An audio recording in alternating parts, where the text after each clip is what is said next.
Hey everybody, this is Blue, and I decided I wanted to talk a little bit about Iron Crown Enterprises, good old ICE.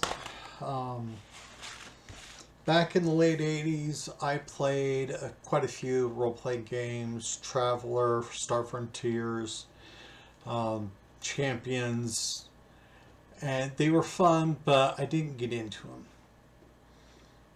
And then I played MERP, Middle Earth Role Playing. Loved it. MERP was created by Iron Crown Enterprises. And with that, I found Rolemaster. Loved Rolemaster. Because you can create your own world. And with my imagination back then, I was like, oh yes. And so I bought a lot of Iron Crown Enterprises products. They covered a lot of different genres, and I loved it. I believe that their greatest strength was also their greatest weakness. Iron Crown, in my opinion, went overboard. If there was another company that came up with something that could be related to role playing, they jumped in and they did it themselves. And I think that was a big mistake on them. But you had to try. You had to take risk in businesses. And so they took the risk and they paid the price. But I wanted to talk a little bit about what products they had that I like, because I'm getting back into role playing, and I am creating this universe, this massive universe here, and I am going to be incorporating miscellaneous genres into my universe. The main four: MERP, Middle Earth Role Playing, because I do multiple universe travel. And you can go from one universe to another, using, crossing the astral plane and that. And so anything's possible. I'm going to have MERP, my homebrew version of Middle Earth, as one role-playing world. Then I'm going to have Clethea, which is Shadow Worlds, name of their planet, and I'm going to role-play there as well. And then I'm having the third fantasy world is my own homebrew. It's original map, original everything. That's Rolemaster. And then, because I'm a Doctor Who fan myself, I am going to be incorporating Space Master, and it's going to take a lot of work still. But I'm going to have a Doctor Who variant, which I'm going to call Wizard Who, because it's going to have a combination of tech and magic and time travel, and he can then go to everywhere, and I could have Who adventures. Obviously, I like Doctor Who. I just hate what they've done to the last couple Doctors. Too much modern politics. The Rolemaster, Iron Crown Enterprises was amazing. Still, I wish that they didn't go through all the crap they went through, because I would love to be playing what they could have created. Rolemaster system. They had a couple editions of that. Well, actually, they're on the fifth one. No, the sixth one. Unified. I might play it. I doubt it, though. I loved second edition. That's where they had the Rolemasters 1 through 7, and they had all these awesome books. You could do anything and everything with it. I mean, I absolutely loved it. They had a lot of other companions. Elemental Companion, Alchemy Companion, Oriental Companion, Spell User's Companion. And, you know, they had Creatures and Treasures 1, 2, and 3. I mean, they had so much to offer you in the second edition. And that was my heyday. I didn't play years of this. I played decades of it because I loved it so much. And then they had also what they call their genre books. Robin Hood, Mythic Greece, Vikings, Pirates, Mythic Egypt, Dark Space, Outlaw, which is their Wild West version. Time Riders, hey, At Rapier's Point, and Arabian Nights. I got half of that.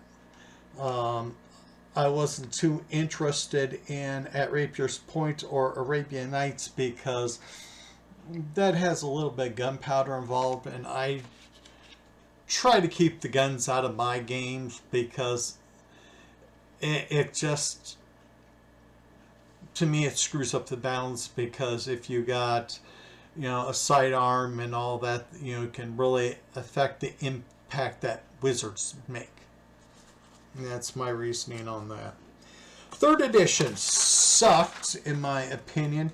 Yes, they had some books, and you can incorporate some of their books into second edition easily, because they had talent law, not too bad, but they had created Creatures and Monsters. So this was the combination of Creatures and Treasures 1 and 2.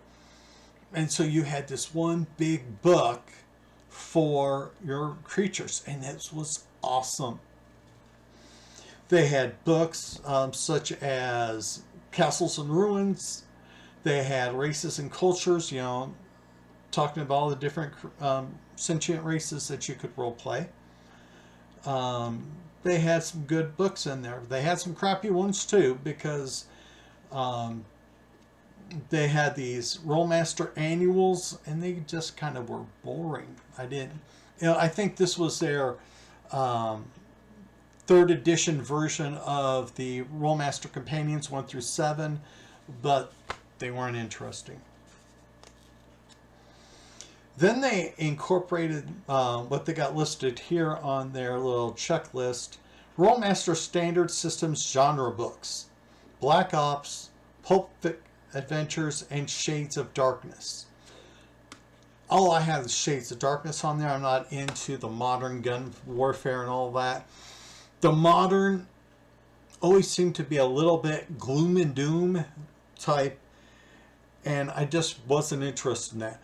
But Shades of Darkness, for those of you that love the Call of Cthulhu and all that, well, Shades of Darkness would help you run a horror campaign in Rolemaster. That was awesome. And then they had Rolemaster Fantasy Role-Playing, in which they divided up the spell law from second edition into 3 individual books, but if you bought them, you were just wasting your money. They tried to be cute with their names. They did that School of Hard Knocks Skill Companion. They should have just called it the Skill Companion. They redid the Elemental Companion, which was good because the original Elemental Companion, was really out there. But they kept on coming up with these new additions, because they did a rapid one, fast, or something like that. I forget what it was called.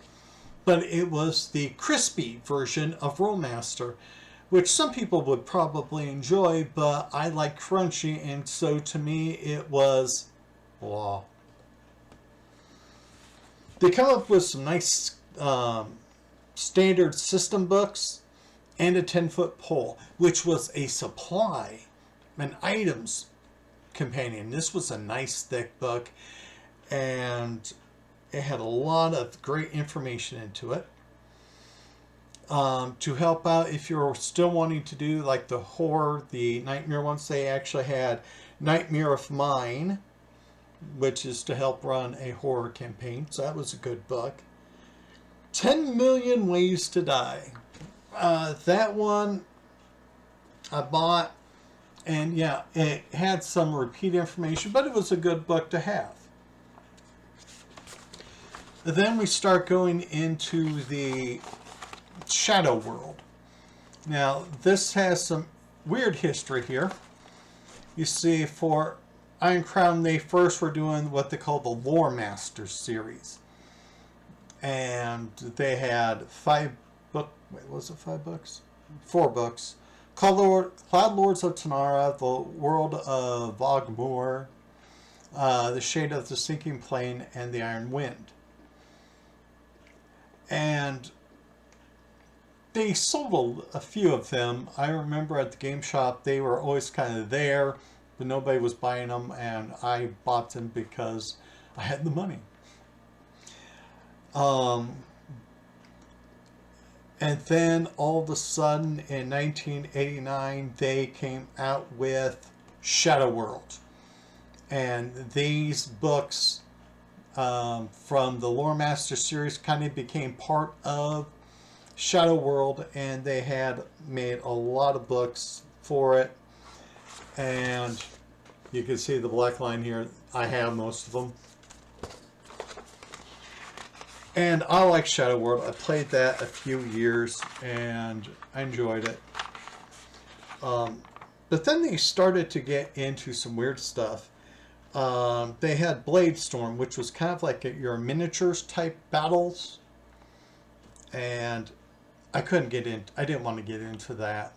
And so I didn't.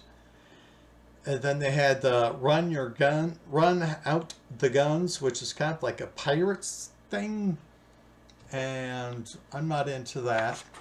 And so Iron Crown was doing all these weird things, and I just did not have the attention for it. Then according to the list here, they had Space Master. I liked Space Master. I love sci-fi and I love fantasy. Not much of what's in between it, but... And you can tell by all the black here, yeah, I bought most of them. And then they came out, years later because, the Iron Crown was bought and sold and all that. They had their 3rd edition, which, they were going Space Master Privateers. And this I never got into. I mean, I had Space Master. Why do I need this new version? Because I remember how the new versions of Rolemaster kind of sucked. So I just stayed with good old Space Master. Then Iron Crown came out with Cyberspace.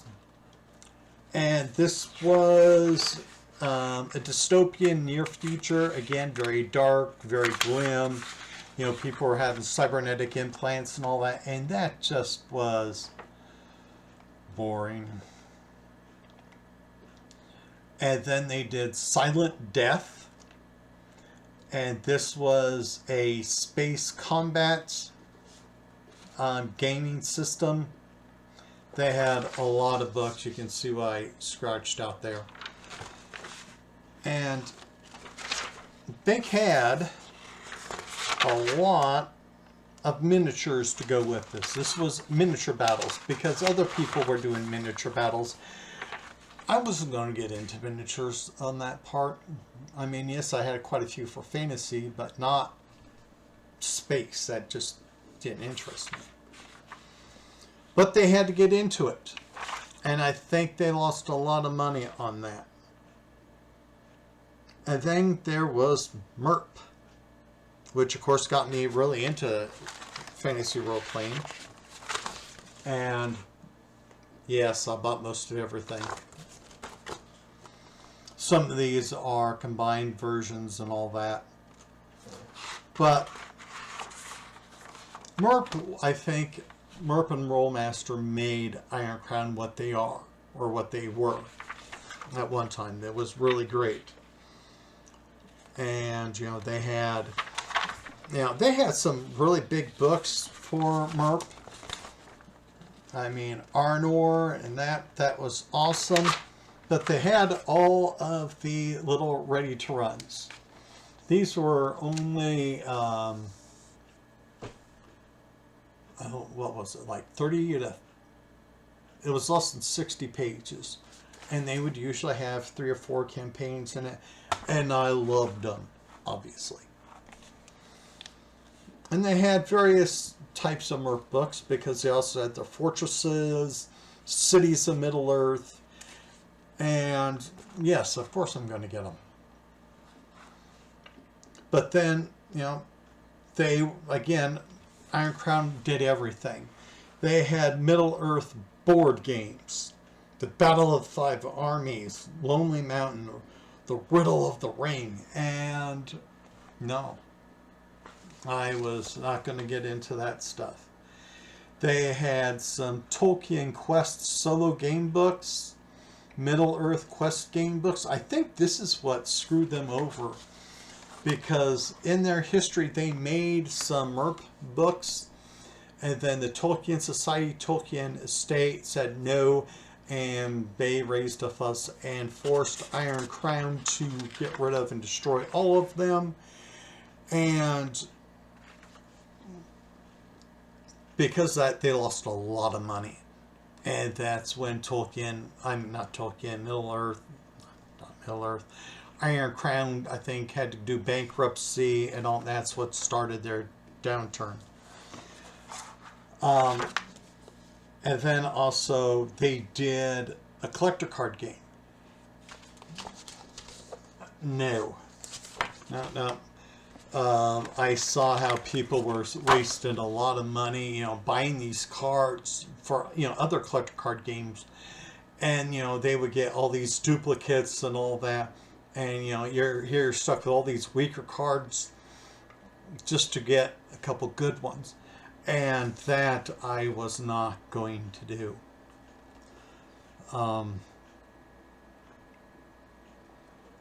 There's other Rolemaster, Iron Crown products out there. Just, I never got into them.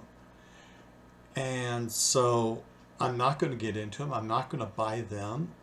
And I think Iron Crown, because they were trying to do everything and try to keep up with all the bigger companies that were doing this and that, they just overextended themselves. So I'm going to be getting everything I possibly can for Rolemaster, Space Master, MERP, and Shadow World for my role-playing game. I am going to do a lot of work, a lot of homebrewing, and I am wanting to have this wonderful time adventuring in all 4 of these genres, because, you know, if I get bored with one, or, you know, I just need to change up, I can go, well, Doctor Who spinoff is now going to go to create a quick world, and he's going to fight something. And I think that would be a lot of fun. Everybody has their own little history with Iron Crown, and I would love to know some of your interactions with Iron Crown. You know, they still sell those catalogs on eBay because they were so awesome and all that. And I've thought about buying them, and I think there was one website where you could print them off, and I might just print them off just to have them. So I'd love to hear your comments. Everybody, please have yourselves a good night. Take care. Be at peace.